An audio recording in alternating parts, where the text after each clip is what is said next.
দোকানে গিয়ে মোবাইল দিয়ে টাকা দিতে চাইলেন, কিন্তু আপনার অ্যাপের সঙ্গে দোকানের কিউআর কোড মিলছে না। এমন ঝামেলায় অনেকেই পড়েছেন। এবার সেই ভোগান্তির অবসান হতে যাচ্ছে।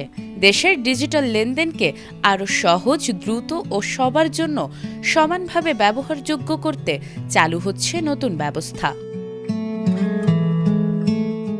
১ জুলাই থেকে সারা দেশে বাংলা কিউআর বা কুইক রেসপন্স ব্যবহার বাধ্যতামূলক করেছে বাংলাদেশ ব্যাংক। এটি মূলত একটি সার্বজনীন ডিজিটাল পেমেন্ট ব্যবস্থা, যা দেশের সব ব্যাংক এবং মোবাইল ব্যাংকিং যেমন বিকাশ, নগদ, রকেট, উপায় অ্যাপকে একটিমাত্র কিউআর কোডের সুতোয় বেঁধেছে। এর ফলে বিক্রেতাকে দোকানে আর আলাদা আলাদা কোম্পানির কিউআর কোড ঝুলিয়ে রাখতে হয় না, আর ক্রেতাও তার ফোনে থাকা যে কোনো অ্যাপ দিয়ে মাত্র একটি কোড স্ক্যান করেই নিমিষেই বিল পরিশোধ করতে পারেন। তাহলে এক নজরে বাংলা কিউআর ব্যবহারের সহজ নিয়ম জেনে নেওয়া যাক। প্রথমে আপনার ফোনের যে কোনো ব্যাংক বা মোবাইল ব্যাংকিং অ্যাপে ঢুকুন। অ্যাপের ভেতর থেকে স্ক্যান কিউআর অপশনটি চাপুন। এরপর দোকানের বাংলা কিউআর কোডটির সামনে ফোনের ক্যামেরা ধরে স্ক্যান করুন। আপনার খরচের বা বিলের মোট টাকার অঙ্কটি লিখুন। সবশেষে আপনার অ্যাপের গোপন পিন দিয়ে পেমেন্ট সফল করুন। বাংলাদেশ ব্যাংকের ভাষ্য, এই উদ্যোগের লক্ষ্য হল দেশের পেমেন্ট ব্যবস্থাকে আরও আধুনিক, স্বচ্ছ ও অন্তর্ভুক্তিমূলক করা। শপিং মল, সুপার শপ, ছোট দোকান, এমনকি ফুটপাতের ব্যবসায়ীরাও একই কিউআর ব্যবহার করে ডিজিটাল পেমেন্ট গ্রহণ করতে পারবেন। কেন্দ্রীয় ব্যাংকের মুখপাত্র আরিফ হোসেন খান বলেন, আগে কোনো দোকানে শুধু একটি প্রতিষ্ঠানের কিউআর থাকলে অন্য প্রতিষ্ঠানের গ্রাহকরা পেমেন্ট করতে পারতেন না। এখন সেই সীমাবদ্ধতা থাকবে না। একটি বাংলা কিউআর দিয়েই সব ধরনের ব্যাংক ও মোবাইল ফাইন্যান্সিয়াল সার্ভিসের মাধ্যমে লেনদেন করা যাবে।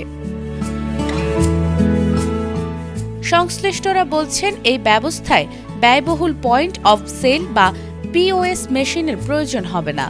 একটি সাধারণ কিউআর স্টিকারেই পেমেন্ট নেওয়া সম্ভব হবে।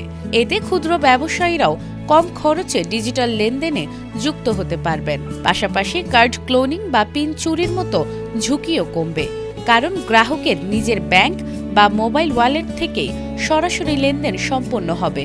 সংশ্লিষ্টদের আশা, এই উদ্যোগ দেশে ক্যাশলেস অর্থনীতি গড়ে তোলার পথে বড় একটি অগ্রগতি হিসেবে কাজ করবে। আমাদের দেশে বিভিন্ন ব্যাংক ও এমএফএস প্রতিষ্ঠান নিজস্ব কিউআর চালু করলেও একে অপরের সঙ্গে লেনদেন করতে পারত না। এই সীমাবদ্ধতা দূর করতেই বাংলাদেশ ব্যাংক প্রবর্তন করেছে সার্বজনীন পেমেন্ট স্ট্যান্ডার্ড বাংলা কিউআর। এর ফলে দেশের বড় শপিং মল থেকে শুরু করে ফুটপাতের বিক্রেতা সবখানেই এখন একটি মাত্র অভিন্ন কিউআর কোড দেখা যাবে। আমাদের এই বাংলা কিউআর পেমেন্ট করা কিন্তু অত্যন্ত সহজ এবং ধাপে ধাপে সুরক্ষিত। ক্রেতারা তাদের ফোনে থাকা ব্যাংক বা এমএফএসে পিন দিয়ে লগ ইন করে দোকানে প্রদর্শিত কিউআর কোডটি স্ক্যান করবেন এবং টাকার পরিমাণ লিখে পিন বা ওটিপি দিয়ে নিমিষেই লেনদেন সম্পন্ন করতে পারবেন। এর ফলে ক্রেতাদের পকেটে নগদ বা খুচরা টাকা বহন করার কোনো প্রয়োজনই নেই। নগদ টাকা রক্ষণাবেক্ষণের ঝামেলা না থাকায় ছেঁড়া ফাটা বা জাল নোট গ্রহণের কোনো শঙ্কাই থাকে না এবং খুচরা টাকার অভাব সত্ত্বেও যে কোনো পরিমাণের পেমেন্ট নিখুঁতভাবে নেওয়া যায়। তাছাড়া এই কিউআরের ইনস্টলেশন ও রক্ষণাবেক্ষণ খরচ অনেক কম হওয়ায় বড় ব্যবসায়ীদের পাশাপাশি একদম প্রান্তিক ব্যবসায়ীরাও খুব কম খরচে পণ্য বা সেবার মূল্য গ্রহণ করতে পারছেন। এই লেনদেনের মাধ্যমে আমাদের প্রান্তিক ও মাঝারি দোকানদারদের একটি ডিজিটাল প্রোফাইল তৈরি হচ্ছে, যার উপর ভিত্তি করে তাদের জামানতবিহীন ঋণ প্রাপ্তিতে সুবিধা হবে। নাজমুন নাহার জান্নাত, এটিএন বাংলা।